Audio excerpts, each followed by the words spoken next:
Good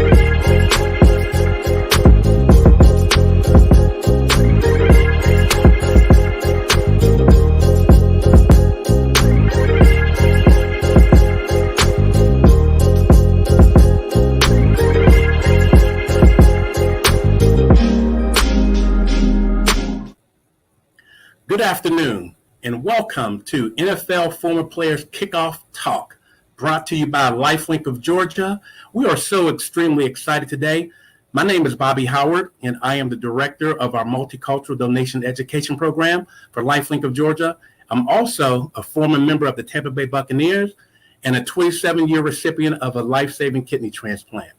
Today is National Football League Kickoff, where tonight we'll have the Tampa Bay Buccaneers Super Bowl champions versus the Dallas Cowboys tonight. We wanted to do something a little different today. We wanted to kick off the NFL season with the conversation about health, about organ donation and transplantation, and how it has affected former players of the NFL.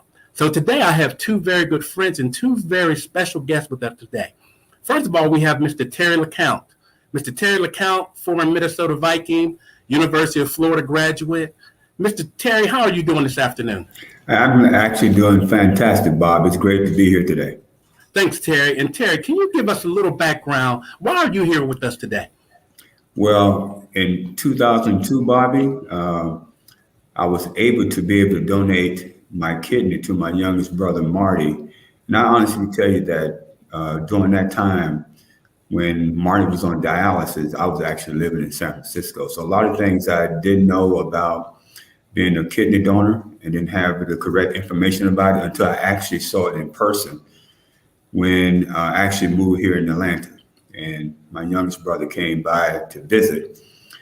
And once he went into his car and started bringing out all the different type of equipment, that was actually the very first time I've seen that. So that surprised me, and I asked him, so this is what you're living on daily? And that's the first time I understood dialysis. And Terry, that's great. So can you tell me, after you found that out, what was the experience like for you to be considered to become an organ donor for your brother? Well, the experience part was thinking about making a decision to donate. And it came very quickly because spiritually I'm there. So I didn't really think that much about it. God plays a big part in all of this. And we went to go do the blood type, and it was a match right away. So I knew right then, because of the match right away, everything was going to become a little more easier. But I think what most people need to understand, we had to go through the part of the therapy part, because this is my brother, and I want him to be healthy. But once I gave up that kidney was here. It wasn't mine anymore. And so I had to go through that process of thinking about that, and also thinking about the other parts of the family. I'm living right now with one kidney, and I've been really healthy with that. So I've been pleased with that part of it. And tell us about that decision. When you finally made that decision and everything checked out, was it a difficult decision? Was it an easy decision? Well, I tell you what, the decision came when I sat in that boardroom, and the doctor asked me, you're going to actually do this part of donating your kidney. And the first thing went to my mind, Bobby, I'm a recovering alcoholic and addict. And I got 31 years sober and clean. And I was thinking, once they test, would my kidneys be really healthy enough for him? And the best part about it, it was positive that it was very healthy. Then I had to think about, what are you going to do when you actually do it? And are you going to be able to save your brother? So a lot of things emotionally went through with that decision. But like I said, it was an easy decision to make because it was my youngest brother. And Terry, first of all, let me congratulate you on your 30 plus years of sobriety, and just for taking the time out and really thinking about others in their time of need. And I know it was your brother, but I think from what I'm getting from you and what I know from you, if you had that opportunity, if it was someone else, you'd have probably done the same thing as well. So I want to thank you. But now I'm going to shift to another good friend of mine, Mr. Willie Blackwell. Mr. Willie, Morris Brown graduate right here in Atlanta, played with the Washington football team, formerly of the Washington Redskins. Now they're called the Washington football team. And Willie, tell us, why are you here today? What is your story? Why are you here today? Well, first of all, thank you guys for having me, Bobby, on the show. It's a pleasure to be here with you and Terry. What happened to me back in 1999, I was having a sharp pain in my right side. And come to find out that that pain was a kidney cancer in my left kidney. And they had to remove my left kidney in 99. And my doctor at that time, Dr. Michael Katz, was advising me that the good thing about it, you can live with one kidney. But they told me about another 15 to 20 years from now on, Willie, you're probably going to need another kidney. And his prediction was right. And my current kidney now on my right side was only operating about 15%. And you said, well, golly, why you look pretty healthy. I'm talking to you guys here and you see me. How are you able to maintain? So what I did in 99 is I went on a strict diet, and which was a lot of vegetables and exercise. And of course, me being an ordained minister, my faith in God, kind of like Terry, I was able to sustain myself. And they basically told me, they said, Willie, your kidney is operating at 17%. You got to go get ready for dialysis. He said, but we don't understand something. He said, your numbers are looking good. I mean, your GFR is good. Your blood pressure is normal. He said, although you don't need the kidney now, but you're going to need one. If not, you're going to have to go on dialysis. So they reminded me, Dr. Katz, I have to give a lot of credit to my doctor because he reminded me, because I was a little shy, guys, back then, and you said, well, you've been a minister for 35 years. How can you be shy? He reminded me, he said, you had 3 years NFL experience and you've been a football chaplain for 35 years. I see you did chapel service for the Atlanta Falcons, Cincinnati Bengals, and you've been talking to kids. So you wrote a book and you set a literacy program for a company called Dobbs International Services, and now called Gay Gourmet, and you was concerned about they wasn't treating people right, and you set up a nationwide literacy program where they can have employees to learn to read and write at the workplace, and African Americans couldn't learn how to read and write, and you set up a literacy program, and you've done all these wonderful things to help other people, Willie, and now you need a kidney, and you're not asking people for help, and I don't understand it. So he had to try to give me a boost to try to get me to know that I do need a kidney, although I'm doing pretty good right now. But what keeps me going, though, is that I stay positive because I think about the speech that my doctor gave me, the things that I accomplished, the things that has happened, people from Clark, Atlanta that come back and say, man, coach, it went for you. I wouldn't have married this lady. It went for you. I wouldn't have done this. Some of the former players that I've been with. So I'm very excited. I just believe God that I get a new kidney. Well, that's great. Most times people don't have that opportunity like you have. So, you're a true testament and to other folks who are facing challenges of needing kidney transplants. And I see you mentioned Dr. Katz. He's my primary care physician as well. And I see someone put in the chat that Dr. Katz is their doctor too. So Dr. Katz is pretty popular in this, for the transplant for kidneys. And so I'm just so honored that, he's my doctor as well, and he's your doctor, and he's does a great job. So I kind of concur all the sentiments you have for Dr. Katz. So really tell us, what you're going through your situation and you're being a candidate for a new kidney transplant. How has that affected your life with your family, with your work? Are you still working? Yes, and that's another conversation I had with Dr. Katz. I could, matter of fact, I took off today to be with you because, I'm still working at CarMax locally. And the reason behind it is because I thought about just staying at home at first. And then I said, if I be at home and I'm watching these soap operas, and of course I'm on the internet, and I'm, WSB TV has done a good thing with me, Fox 5, 11 Alive. I'm in all the newspapers. I'm doing interviews. The United Negro College Fund is behind me. And I'm doing all these things to get the information out. And then, when I go to bed, I don't have a kidney. But if I'm still working, I'm able to work. My numbers is good. As I interact with people every day, it gets my mind off of me. I don't have a kidney today. And I get the chance to still help people. It's fulfilling rather than being at home just sitting around looking at, doors and knobs and stuff. Well, it's great, and like I said earlier, as we continue to go, through this whole process of life, we all have different challenges, but it seems as being former NFL players, I think sometimes the general public looks at us a little differently. We're just not football players. We contribute back in other ways to society as well. So I'm going to throw this question back to you, Terry. Terry, when you look at overall health, and once again, you mentioned about your sobriety and your 31 years of recovery, what can former NFL players do about their health, and not just former NFL players, but people in general? What can we do? What steps can we take to have a better health? Well, all of us, have played this game, and if you look at some of our colleagues, if we want an individual that did enjoy working out, just what Willie was talking about, we do it during the season. We're playing, so we're able to do it. The key is once you're out. Once you're out, everybody's not going to be the runner, but I can honestly tell you, walking is the best thing. Everybody's not going to do and eat the vegetables that they're supposed to be doing, but vegetables is it. We as Black folks always have lived up on fried food. Don't get me wrong. Trust me, I love fried food, but I can't go to Popeye's chicken every day. I can't eat that every day. So, if you look around and listen to different restaurants and pay attention to the menu, the restaurants have food that you're supposed to eat. It's your choice if you chose not to go and eat the proper food. And exercise, everybody think you have to go and do this major run.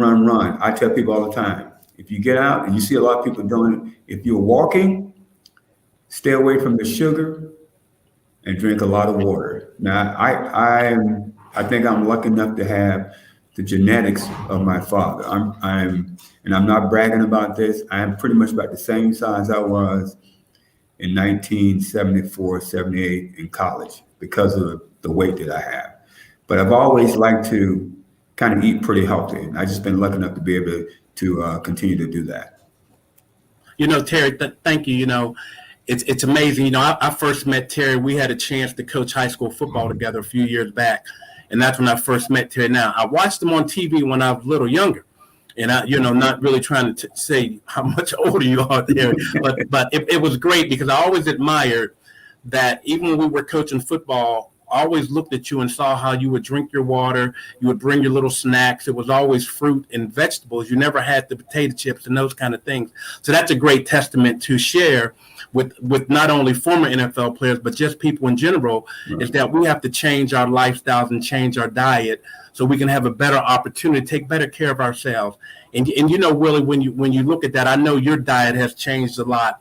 And I know you've had to go through a lot of changes, a lot of struggles. What advice do you give just to people in general about their health and how people can get involved with this whole donation process? Yeah, it's just like Terry was saying, just watch, because it starts with you. All these things start with you, and I had to take a look at myself of what I was putting into my mouth.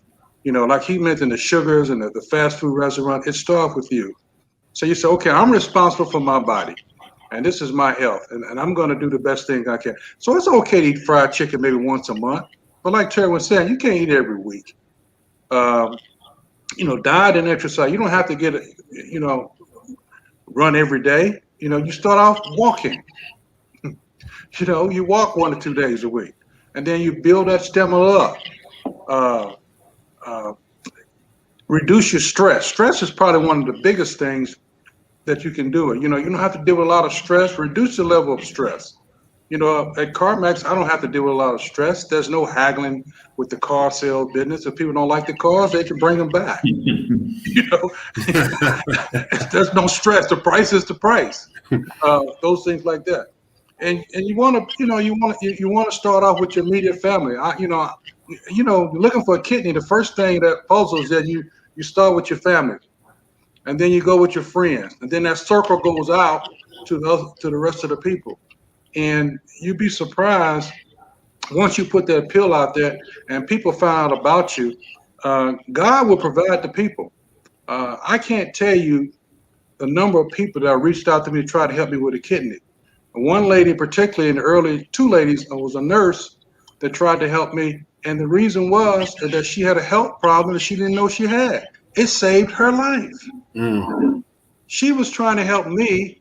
She never knew me. She saw me on Fox 5. She reached out and called, and she went through all the process. When the doctors told her that, she had some kind of condition, she wasn't, and it saved her life.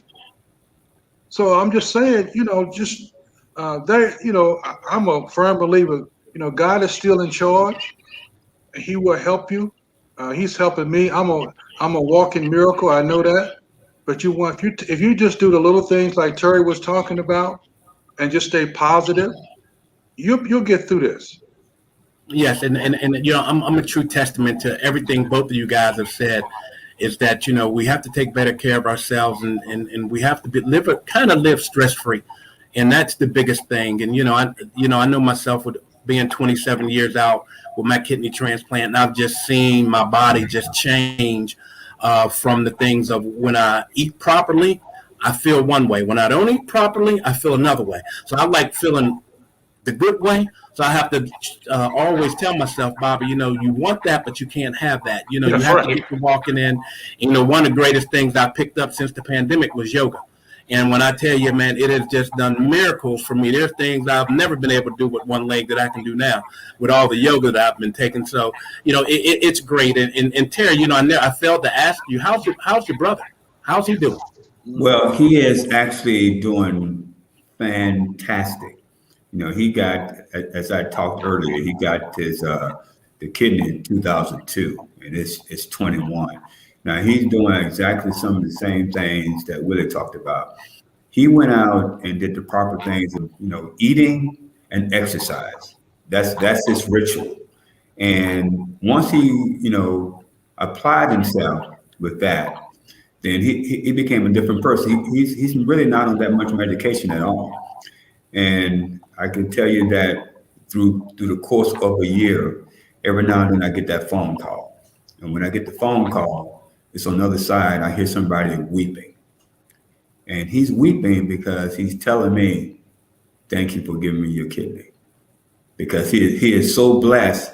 It hit him at any moment. But at least once a year, I get a phone call, and it's him on the line. Once again, ladies and gentlemen, I am Bobby Howard. I'm here today with Mr. Terry LeCount, former member of the Minnesota Vikings in the NFL, and Mr. Willie Blackwell of the Washington football team, formerly known as the Washington Redskins. We are here today with a kickoff talk about organ and tissue donation and how you can get involved. Just sharing some stories and talking true facts of what the three of us has been through with organ donation and transplantation. And, we continue to strive. And, one of the reasons when I first reached out to both of these gentlemen, they didn't hesitate. They said yes. And I want to tell everyone, we had a third member that was going to be with us, but I am so happy and proud to announce he's not with us, Mr. Lionel Dalton, because he received a kidney transplant a little over a week ago. So we are so excited. And you see the power of talking. When you talk about something a lot and you're involved, great things happen. So we are so praying for Mr. Lionel Dalton. Mr. Dalton was a former member of the Baltimore Ravens, played defensive tackle there. Great young man, and we're just so proud that he received this kidney transplant. So that's why he's not with us today. And I told him, I said, now you have a great excuse to miss. If you'd have told me something else, I'd have been on you a little bit, but he had a great excuse not to be with us today. So we're so excited about him, and we're really excited, once again, that we're bringing this to you. Just straight talk, nothing, no statistics, just straight talk about why is organ donation and transplantation so important. One question I want to throw out here to the both of you, and either one of you can go first. What can we do in the African-American community as far as becoming more knowledgeable about the whole process of donation and transplantation? And how can we open up doors for more African Americans to take better care of themselves? Well, right now, Bobby, I'm at work at the College Football Hall of Fame. So what I do with the employees, probably once a month, I have a conversation. We got a lot of new employees. We got people that's in the community. And I'm always talking about it because for me, I never knew anything about it until it happened to a family member. And so I tried to explain to him right now, on my driver's license, I have donor. So the day that I leave this earth, I want them to take my organs and save someone else. So what I've been trying to do is talk about it, talk about it. And it's in the community. I mean, we can talk about the different types of the diabetes that most of our African Americans have.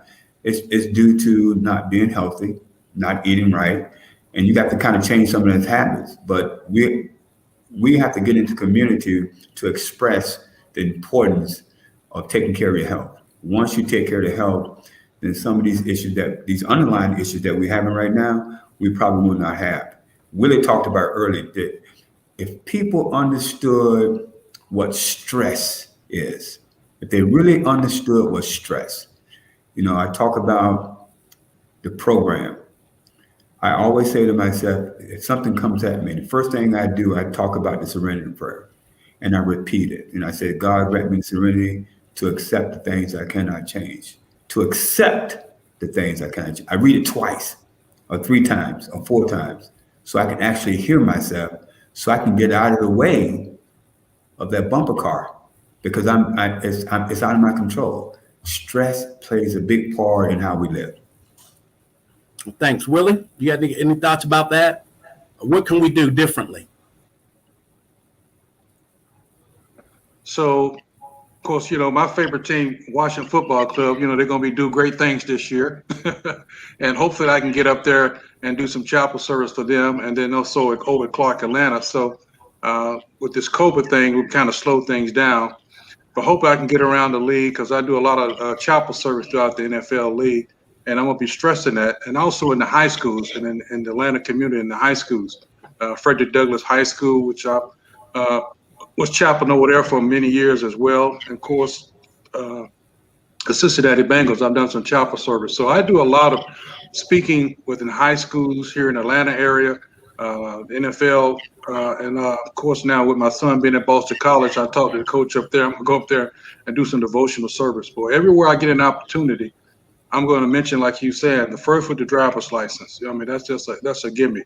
And then I just go back with your basic diet, and I tell people, there's 4 stages of this thing, kidney disease, 1, 2, 3, 4.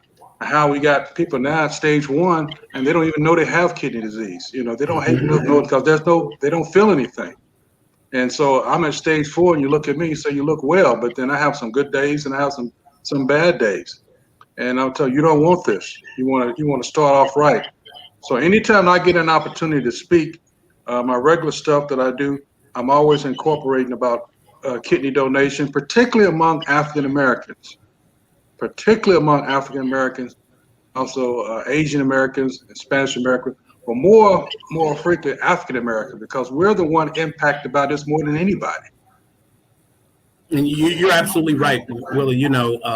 Doing the work that I do here at LifeLink, I'm always looking at statistics and getting phone calls from people I don't know and asking, what can they do? And it's challenging. It's a daunting task. And I always ask when I do these kind of events, and I, meet 2 gentlemen like yourselves, and, we go way back with I go way back with both of you guys, being members of the NFLPA Atlanta chapter here. It's one of the things that we really try to stress. And I know when I was president, when you go talk about diet, I'm going to go back to that. One of the things I wanted to do was change the type of foods I brought in that we could have.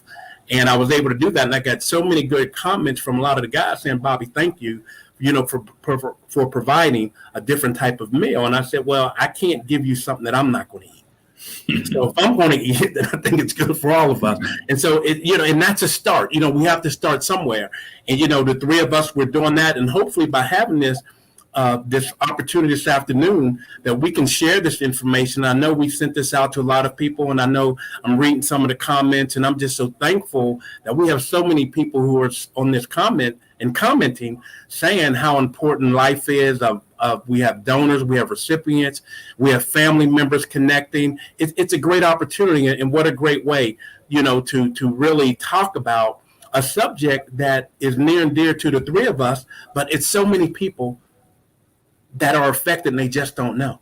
So, as we continue on and go through this, Now, but before we go, because I know I promised you guys that we didn't want to make this long. We wanted to hit it, get to the point, and get our message out there. So, Terry, before we go and before we open it up to any questions, what lasting message could you give to anyone out there who's thinking about becoming an organ, eye, and tissue donor? Well, you got to think about whether you want to do that or not. I think it's a tough decision. I'm glad you asked that question, because I remember my brother constantly talking to me about when I made a decision for him. He couldn't understand why the people that he was in the hospital with, family members, weren't coming by to get tested, and that really bothered him. And everybody's not going to be able to do that, But for a family that needs, an organ donor, there's so many individuals out there, Bobby and Willie, that actually need it, and a lot of people don't know that they really need it. Just put your blessing in God, and if it's something that you think you really want to do. Time you have something posted, or you're on a television or radio, people are always saying to me, Bobby, do you know Willie? Do you know him? How can we help? How can we help? What would be your lasting message that you can give to folks to really consider becoming organ and tissue donors? Well, I tell you, it's like Terry was saying, when that young lady called me and told me that she wanted to help me, and she said, I saw your wife talking about you, and I saw some of the things that you had done. I did some background on you, and she said, you seem to be a pretty good human being. I said, well, she said, I never met you, Willie. I know, but you seem to help a lot of people. You've been an ordained minister for 35 years, and I see you don't get paid for that. And I said, she said you've done chapel service on the college level, in the high school, and NFL. So she said, you helped a lot of people, and I want to help you. And I said, well, man, why do you want to help me though? She said, I want to help you for the reason I just mentioned, because it's the right thing to do. She said, I got an opportunity to help somebody to continue to do what they're doing.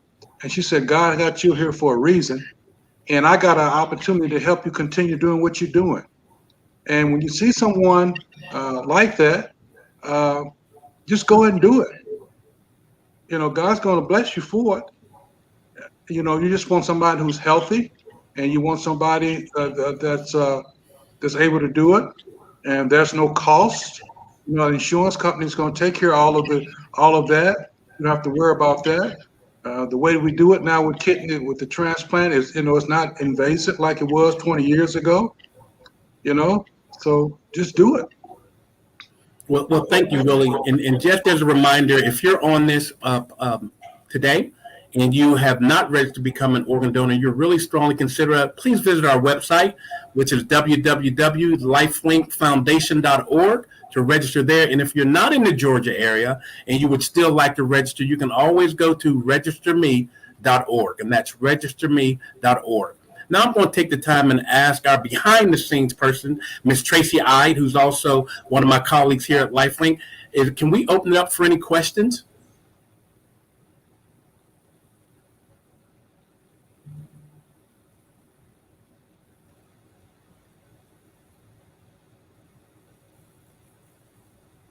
Well, I'm got to just message we don't have any questions. I want to take the time to not take up everyone's lunch hour to thank each and every one of you for joining us this afternoon for the Let's Talk with former NFL players, Mr.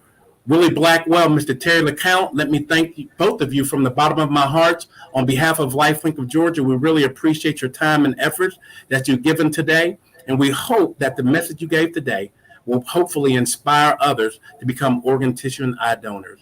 In my closing remarks, I'm just so thankful that I know Terry and Willie. They're both great gentlemen. I hope and pray that Willie will get his transplant very soon, the same way that Mr. Lionel Dalton got his. And Terry, I just can't thank you enough for just being the man that you are, donating to your brother.